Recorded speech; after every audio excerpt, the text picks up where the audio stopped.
Okay, in this video, we're going to talk about exponential functions. If you recall your experience in college algebra, you studied exponential functions, and the first one you probably ever looked at was f of x is 2 to the x. Notice that the variable occurs in the exponent, and we say that 2 is our base. So this particular function is for each increase in x by 1, the quantity or the function value doubles. So that's a doubling function. So let's go back and just take a quick review of some of the things we've already talked about in terms of growth. We talked about linear growth. So if I have a town starting at a population of 5,000 people and it increases at a rate of 30 people per year. Okay, so remember this is a constant rate of change. So I know this is a linear function. So I can write a function that models this population growth. So the population P depends upon time, a certain number of years. And the initial population, remember, is 5,000 people. That's our vertical intercept. And we're adding 30 people per year, so 30 times t. Okay, we're going to now look at exponential growth. So we know that it grows differently than something that has linear growth. So if I start with a town, 5,000 people again, but now the population increases at a rate of 3% per year. So we're talking about a rate of increase that is a percent. Okay, that's how we know it's exponential. It grows more rapidly. So I can say that the population after a certain amount of time t can be found by taking our initial population and its exponential growth. So we need a base, and then we know that our variable t occurs in the power. So where do we get this base? So let's think about it. If my population starts out at 100%, all 5,000 people, and I'm adding 3% per year. Okay, so I have to figure out the 3% of the 5,000 and add it on. Well, that means then I need to find 103% of 5,000, which will give me the actual next year's population. So by multiplying by the 103% as a decimal, it actually keeps the 5,000, adds the 3%, calculates the 3% and adds it on. So our base here for this exponential function would be the 103% as a decimal. So we divide by 100, so it would be 1.03. Okay, so let's just look at the graph of these two functions. We know what linear growth is, and we know that our initial population in this example is going to be our vertical intercept. Okay, so we're talking about time and population in both of these examples. Okay, linear growth, constant rate of change. All right, with exponential growth now, once again we're starting at 5,000, which is our vertical intercept. When t is 0, we get 5,000, but it's growing exponentially, so we know that it is increasing at a faster rate. Okay, so as the quantity gets bigger, the population grows faster. Okay, so let's talk more about the base and these exponential functions. All right, so if you just recall what you talked about in college algebra, let's talk about compound interest. And so you said, okay, we've got this amount in our account, and we start with our initial amount or our principal. And maybe we didn't use that, I can't remember. But it doesn't matter. P is the principal. And then the formula looks something like this. 1 plus R, which is the interest rate, over N, which is the number of times the interest is compounded annually. And then it was N times T. So when I'm talking about exponential growth now, I'm talking about a percent increase per year.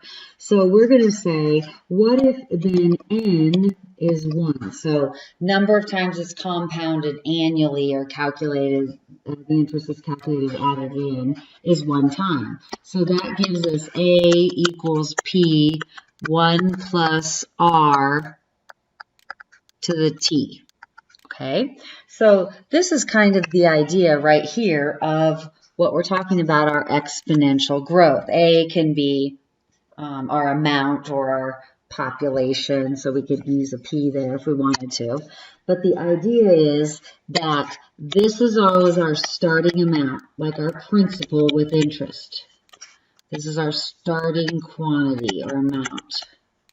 Okay, and this R then is our percent of growth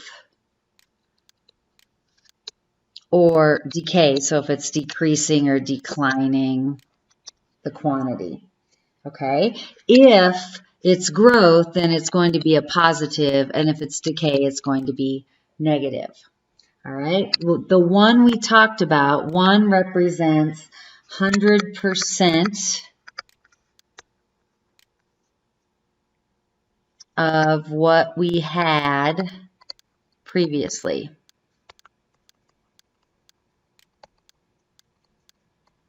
So we have that full amount, and then we're just adding to it. Okay, so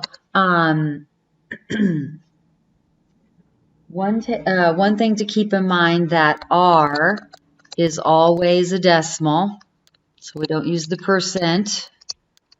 We use the decimal equivalent. So in our example above, we were saying if our town of 5,000 people was losing 3% per year.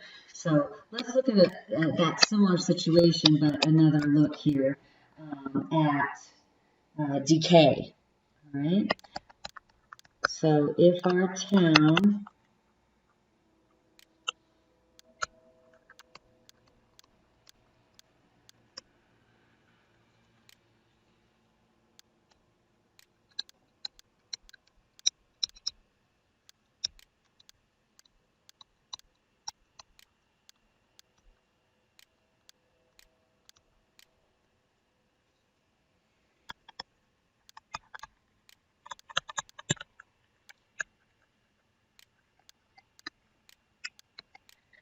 Okay, so instead of it was increasing by 3% per year, they're losing 3% of the population. So our function would be P of T equals 5,000. Okay, and so my base now is going to be 1 minus 3%, or 100% minus 3%, which would be 97% or 0.97.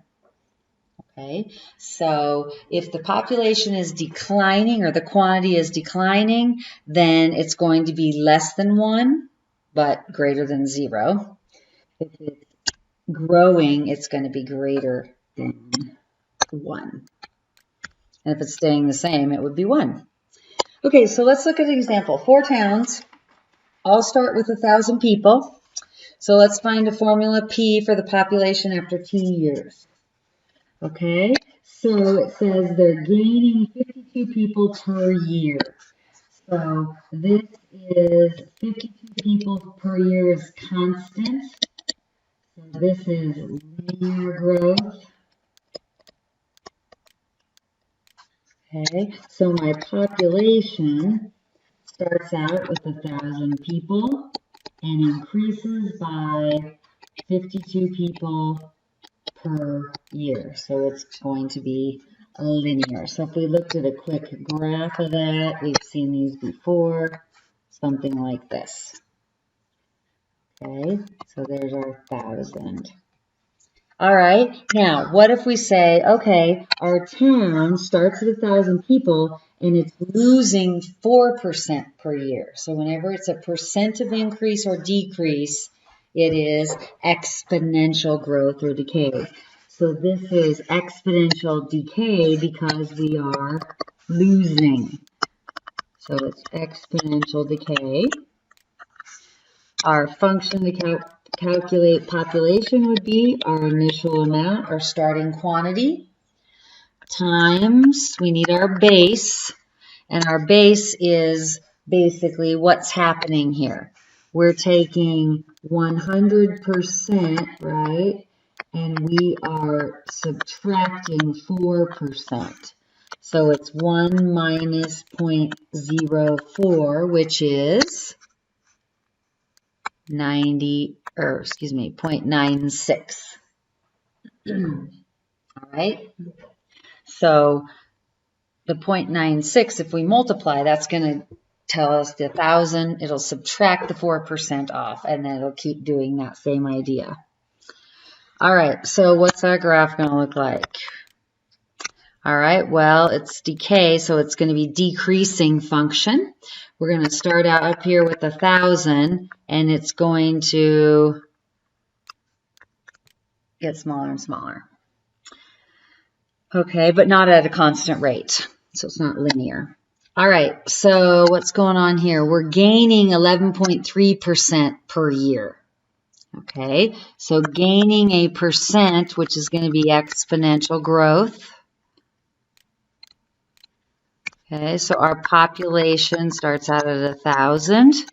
So what's going to happen here? We're taking 1 and we are adding the decimal equivalent of that, which is 0.113. So my base on my exponential function is going to be, it's going to be 1.113. So notice how it is more than 1. Okay, if it's greater than 1, it's growth.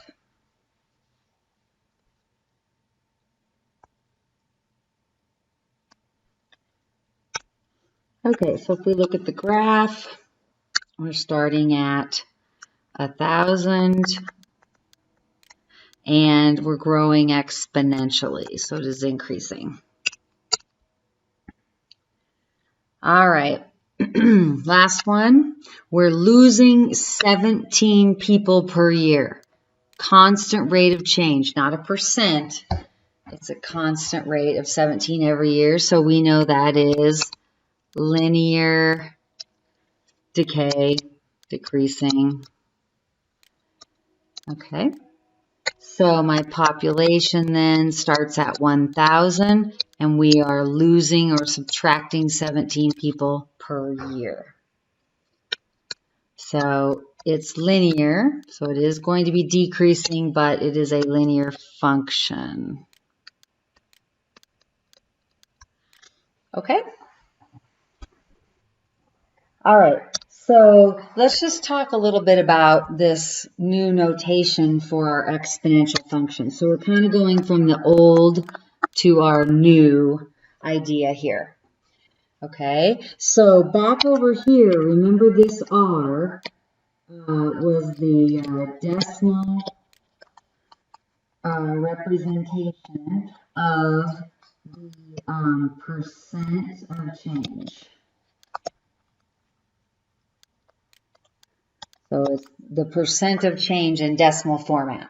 Okay, so that's what we use, is we used the 1 plus R idea, where R could be positive or negative based on growth or decay.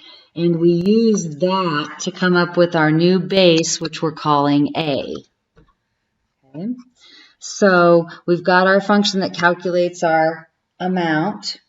And we know that the P sub 0 is our initial amount.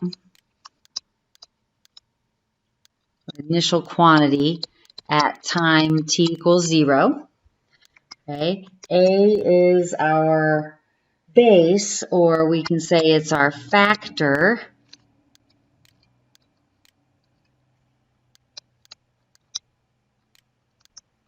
by which the quantity P changes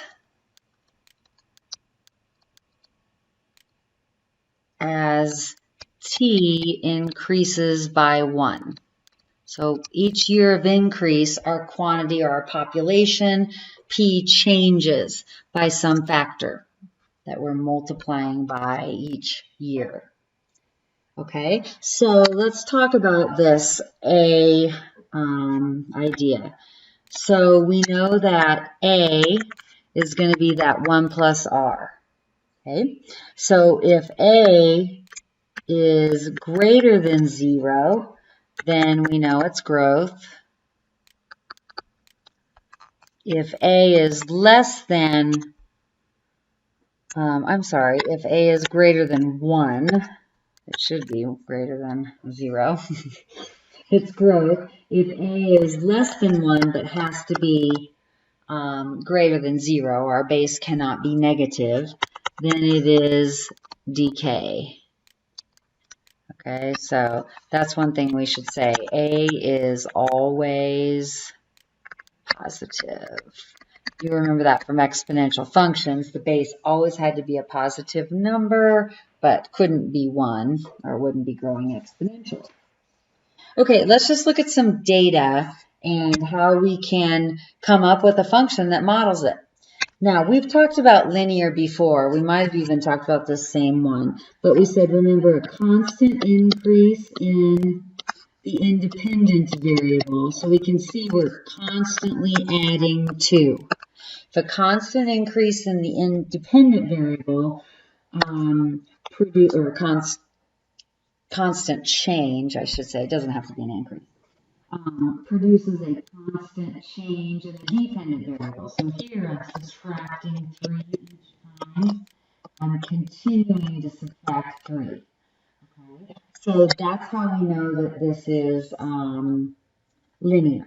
Okay, so we already know this is linear, and we know that this is the change in x. Whoops.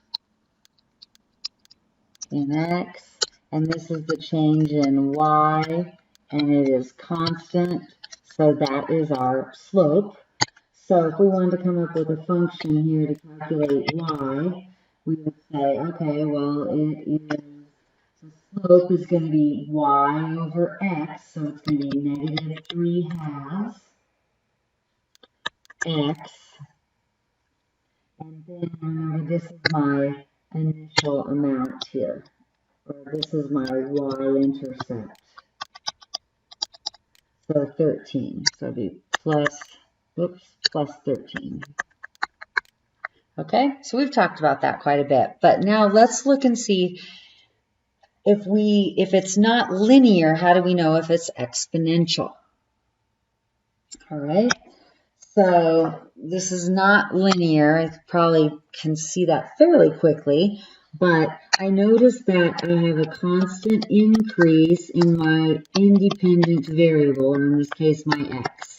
Okay, so I have a constant change in the independent variable, but I do not have a constant change in the dependent variable, or y. So to get from 1500 to 1830, we are adding 330. To get from 1830 to 2,232.6, I don't think I'm adding 330, so we can subtract to find that difference. So that's 402.6. So it increased by a greater amount, okay? Then to get here, it's increasing by 491.172. So you can see it's increasing by a greater amount each time. So it is not linear, okay? But is it exponential, where we can come up with our base that's telling us that amount, that by which we multiply our quantity each time. So the way we can do that is figure out what is the percent of increase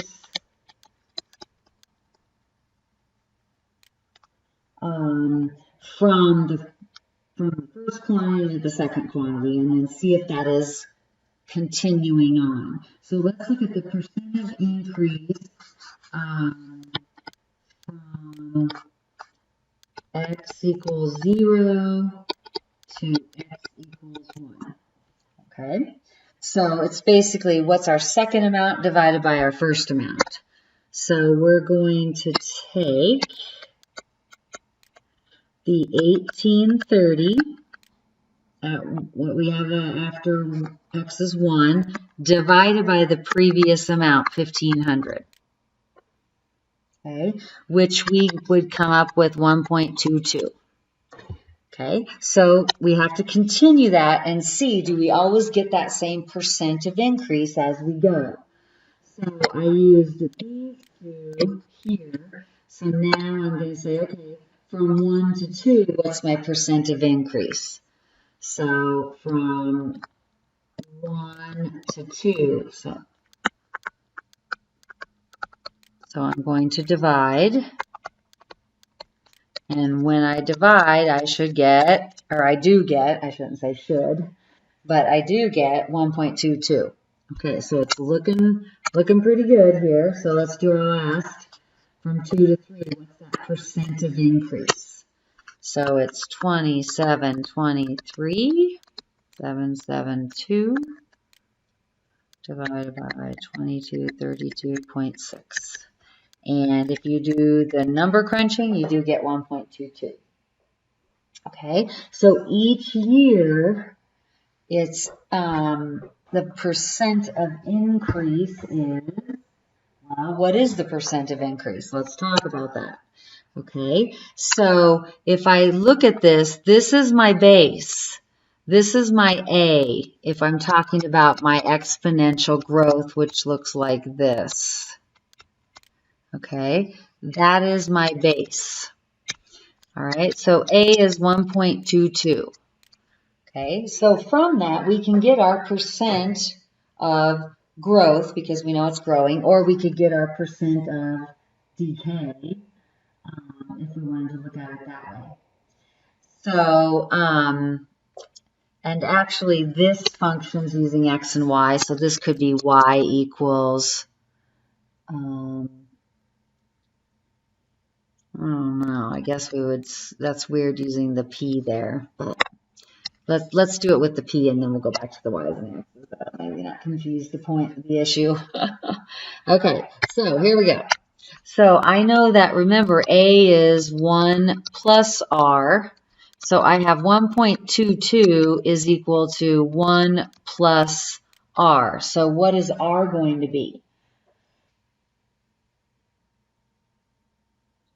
Well, we're going to have to subtract 1. So it's 1.22 minus 1. So R is 0.22. So that's my rate as a decimal, right? So what is the percent equivalent for that? It is 22%. So we're saying it's 22% growth. Okay, so if we want to write our function, we could do it like this. We could say